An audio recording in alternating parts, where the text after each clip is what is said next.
I'm Michael Shawn, and welcome to Roger Dykes Just Sayin.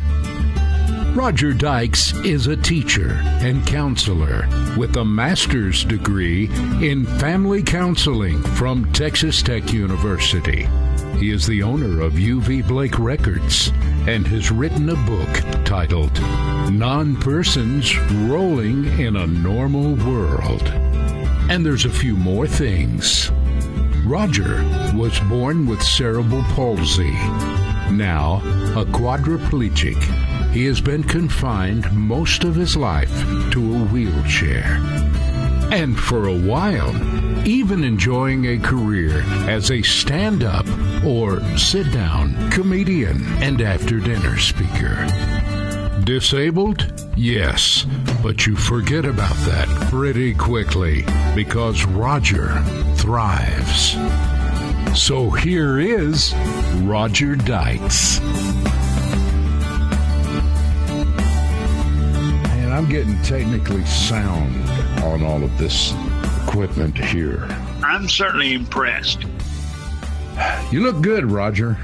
Well, hi, Michael. I'm glad you could drop in. I'm glad you could bring the podcast listeners with you. Hopefully, we'll talk about something today that'll be worthwhile, interesting, and somewhat amusing at times. Roger, have you been getting some sun? Because have you been like to the beach? Because I'm noticing that you have this kind of tan look, like you've been at a resort or something. What do you do during the week? Because you're looking good, man. You know? Well, thank you. I appreciate that. It's probably all the exercise I get. You see, I'm sorry, Roger. Some of our listeners may not appreciate all of your humor, but well, anyway. You see, the thing of it is now, Michael, give me an example. You know, when you're working the remote control and you're sitting on channel 13 and you want to go to channel 11, mm-hmm. a lot of people use the back button. They go 13, 12, 11. Yeah. But I get full exercise and I go completely around the dial. From 13 all the way back around to 11. Oh my, Roger. Well, that explains it. Yeah. And well, that's where the good health comes from. That's a lifestyle. I have one of the strongest pointing fingers in the world. Man, usually we have to go about 30 minutes before the conversation begins to fall apart, but I'm glad we got that out of the way right quick. Well, you asked and I answered. Roger, and we were discussing this before we went on here on your Roger Dykes Just Sayin podcast, and the fact that there were some things that we wanted to talk about on today's show that have to do with stuff that a lot of people just kind of overlook when it comes to the disabled community. And you still trying to tell me you're disabled? Well, that's what I'm recorded as. I've had to prove that more than once, though. No, wait a minute. There's a story there. Well, I was with Texas Rehabilitation back when there was a Texas Rehabilitation for my situation. And I needed a laptop computer. Mm-hmm. And there was no question. And this is back when they were brand new and rather expensive. Well, they're not cheap now, but they were a whole lot higher than they are now. Right. And so I applied with rehab, and that was something that they provided without any question because everybody was needing that kind of equipment back in the day.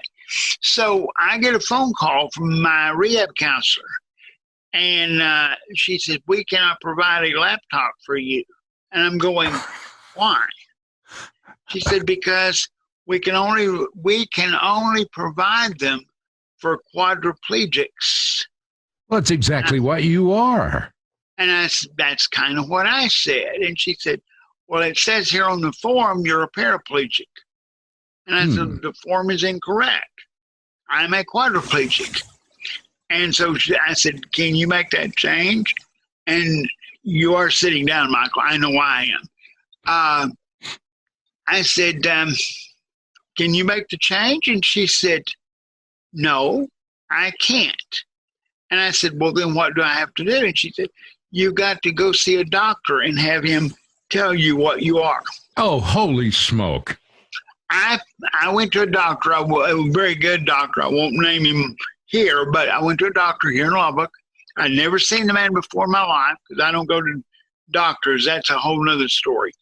But I went to the doctor. He was a rehab specialist.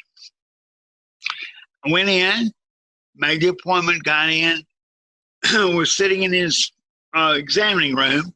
He comes in, sits down on the little stool and says, now, what can I do for you? And I said, well, you can tell me what I am. And he kind of looked at me quizzically, of course. And he said, what do you mean, what are you? And I said, well, am I a quadriplegic or a paraplegic? He said, well, we all know that's obvious. You're a quadriplegic. And I said, and you would be willing to put that in writing? He said, of course. I said, then do so. Because Texas rehabilitation has me down as a paraplegic. He said, okay. And you can't get a laptop for crying out loud. I cannot get the equipment that I need. So that was no problem, of course. He quickly did that. And then he said, well, what else can I do for you? And I said, well, that's all I need. If you'll just send that to Texas Rehabilitation, gave me the address. I said, it will be much appreciated. And I said, now, how much is your office cost? And he said, well, you won't need to worry about that. And I said, why not? And he said, well, because your Medicaid will pay for it. And I said, but I'm not on Medicaid. He said, you're what? And I said, no, sir, I own a business and I'm not on Medicaid. He said, I'm sorry. He said, I have never had anyone come in my office who wasn't on some kind of government medical program. Yeah, in your condition. Yeah. And I said, well, you've met the first one then because I'm not. And what he was so apologetic about was the price of the office call, which is priced with the understanding that it's paid for by the government. And he can't sell it to me cheaper because that would endanger his credibility and probably get him in legal trouble.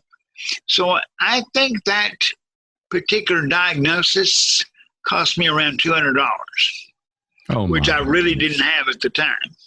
And obviously, we don't need to explain to our listeners the depth and the breadth of that idiocy and all of the things that the government does on one hand, claiming to be transparent and really being wise investors in handling our tax money, and on the other hand, let something as ridiculous as that go on, again, because of government regulations.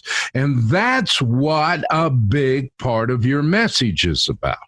Yes, because government is wonderful, and I am very, very, very thankful for all the benefits that I receive as an American citizen in this country. Let me say that I'm going to be a little brutal here, Roger, and be a little frank. Roger does not live an opulent lifestyle.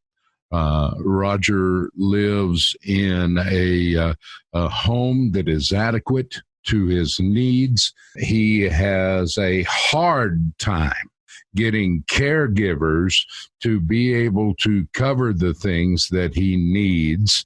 And when I say he needs, folks, I mean he needs simple things like going to the bathroom or going to bed or getting up out of bed and some things like that.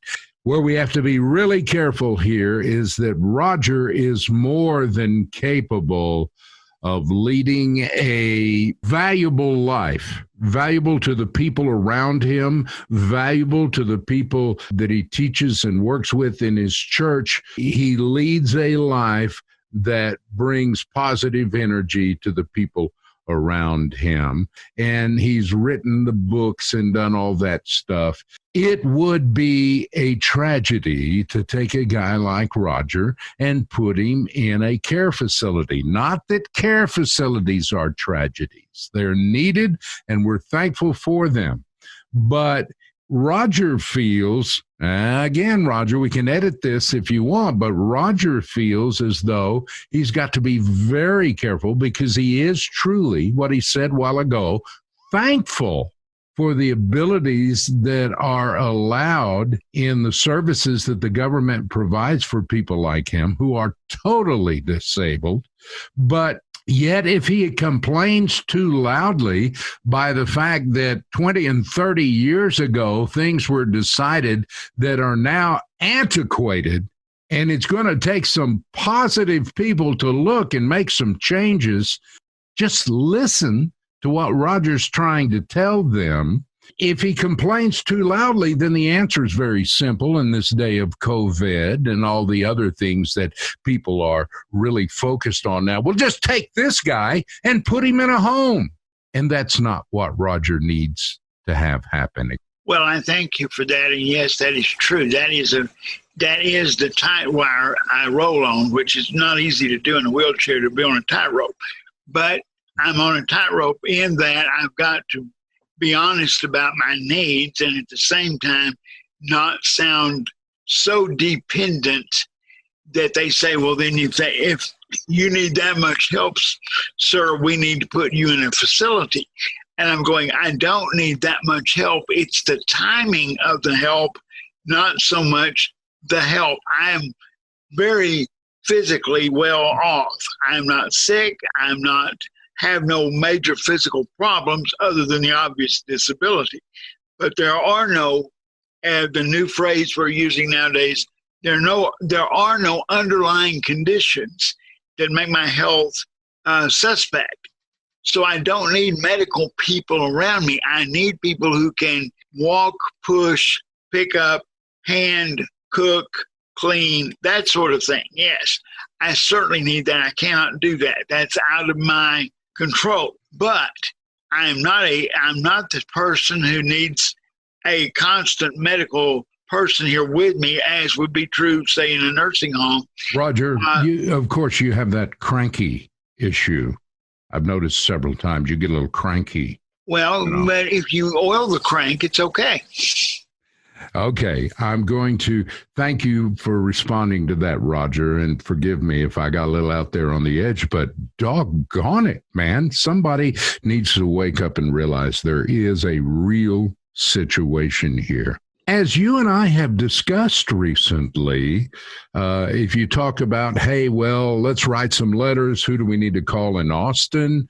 But it is the era of a worldwide pandemic. People forget there are other things going on in the world. When this first began back in March, the COVID started and lockdowns began to be realities. Or a group met via phone in Austin. One of the questions that was asked of the people who oversee the program that I'm on, what are we going to do about our clients who are at home and do not have family there to take care of them? If there's a lockdown, how do we get their caregivers to them? What is your plan? And I was told by the person who was at the meeting that their plan was, I don't know. Mm-hmm. It's never easy to find additional caregivers, but in a COVID world where they're afraid to get out of the house and go into another house for fear of what may be in the house, it's even more difficult. When, if you start talking about public assistance, many states, including the state of Texas, believes in the families bearing the responsibility of caring for their family members. Now, on the surface, that is a good thing.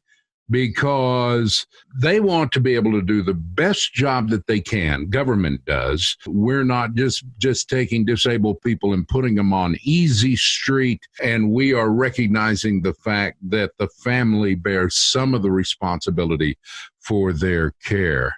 And on the surface, if we ask the question, is that a good idea? Well, the answer would be yes. Of course it is.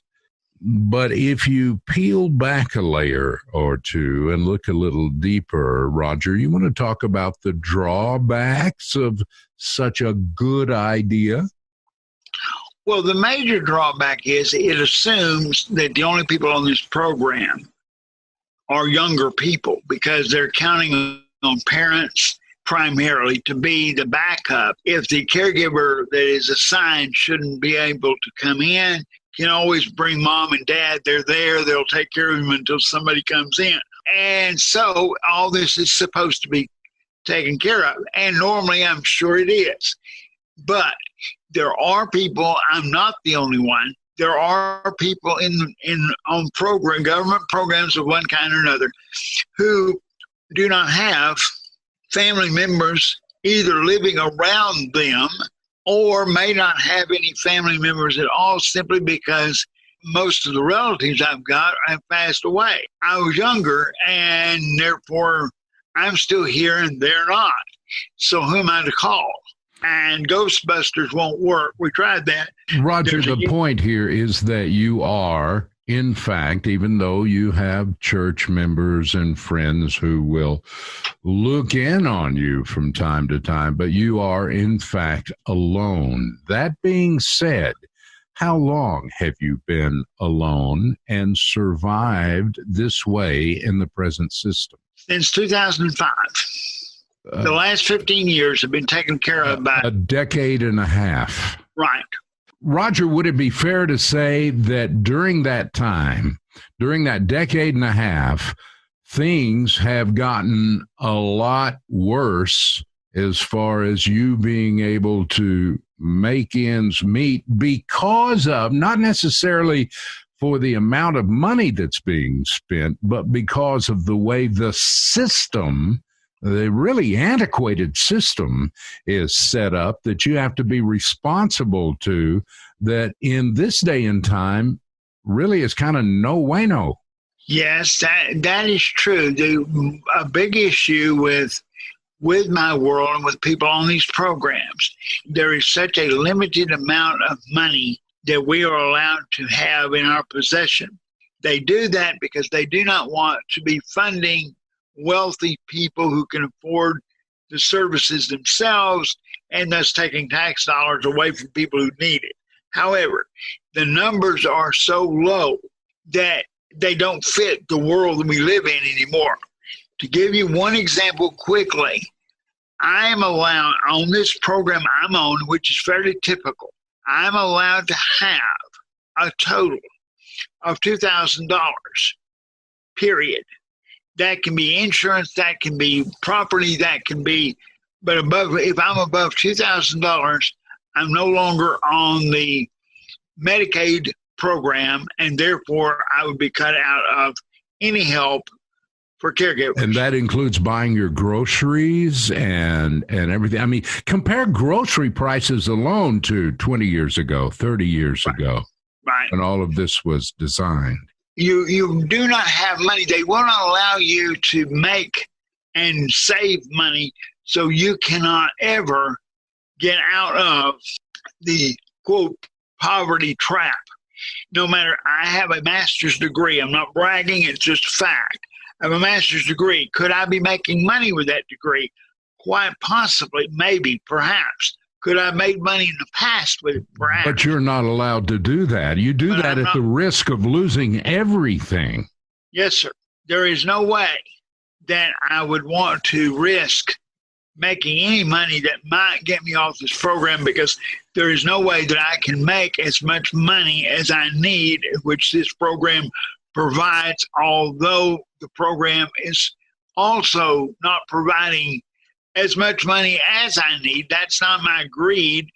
That's simply a matter of I'm now being forced to find caregivers and other things at the price they will let me spend, and it is quite a bit beneath what the fair market value of the service is if you go out into the All right, workforce. Roger, we have been slapping the establishment of state government around pretty heavily on this podcast today. First, your co-host cut loose on them.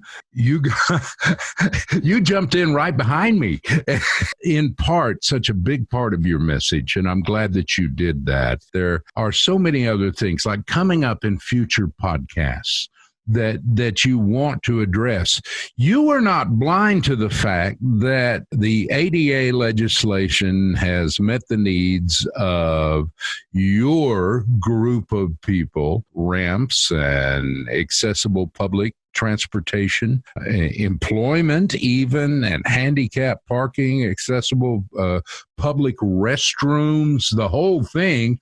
People see that. Taxpayers see that, and you hear them grumble under the, well, I wonder what they paid for this, or business owners go, well, I got to put in a wheelchair accessible this or that, or they want me to build a ramp, and so on and so forth. Not really looking past their own situation there at that moment, but people see all of that now, which was mandated by government on the disabled community's behalf. And we all know that the bottom line on all that stuff is that it is a good thing. And we're glad, I think, overall, generally as a population, that we do that. And if you have anybody in the family, or if you work with someone who is genuinely disabled, has the letter from their doctor to prove it, I'm sorry. And Roger, I know you're thankful for those things. Well, all of those things were wonderful, and they were appreciated, and we accepted them graciously, and we're proud to have them. And all of that is true, and I am still thankful for all those things. It probably should be noted that all of the things you listed are really what other groups would refer to as separate but equal. Now, I say that because that's a phrase that was used during the civil rights movement, saying that separate but equal wasn't good enough. It had to be equality across the board, not separate but equal. The significance, for example, very quickly on one example, would be the water fountains. Back years ago, before the civil rights movement, there were water fountains that were set aside for white people, and then there were other water fountains used by people of color. And they determined that that was wrong.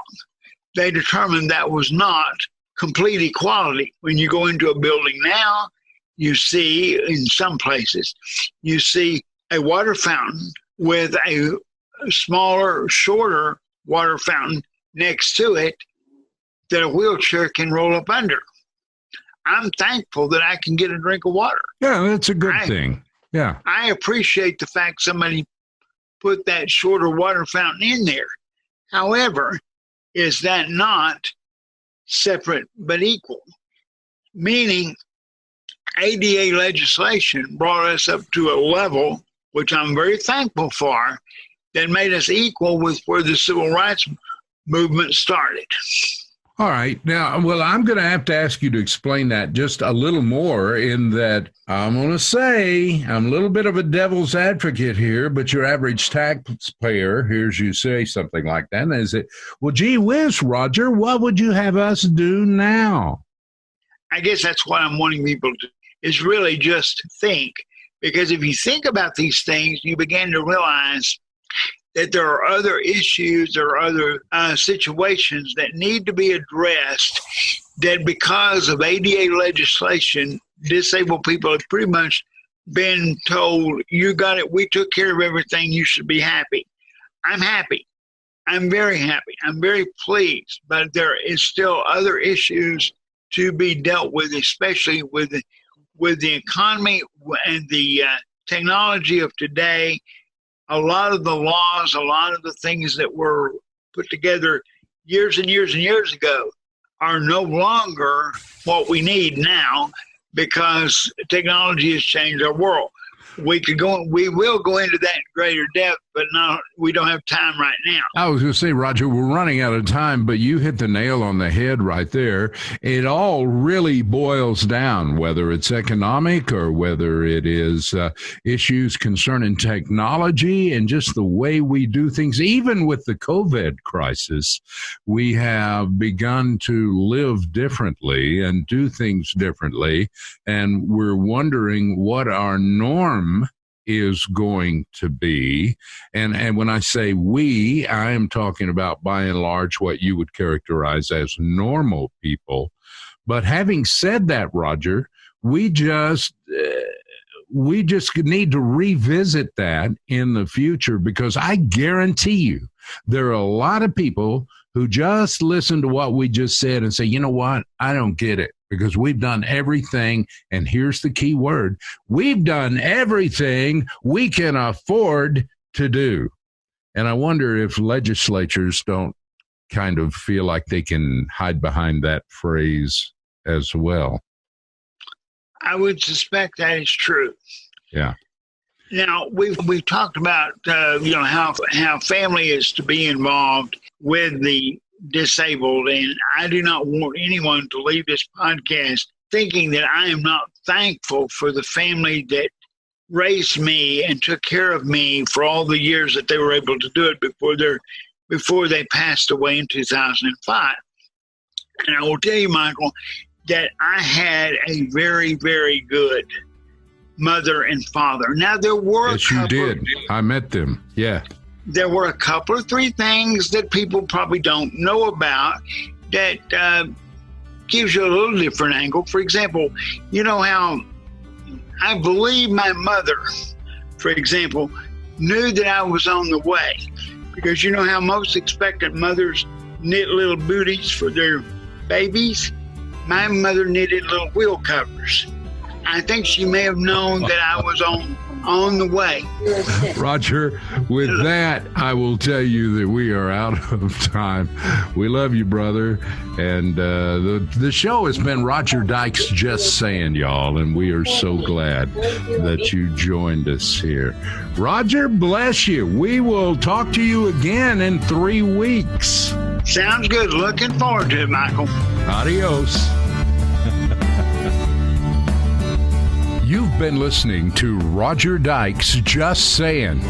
If you'd like to get a message to Roger, his Facebook account is listed as Roger Dykes.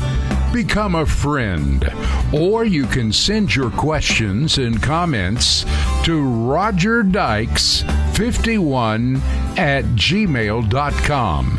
That's ROGERDYKES51@gmail.com. Our podcast reveals a new episode every 3 weeks.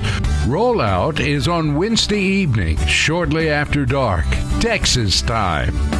Join us next time for our next episode of Roger Dykes Just Sayin. I'm Michael Shawn.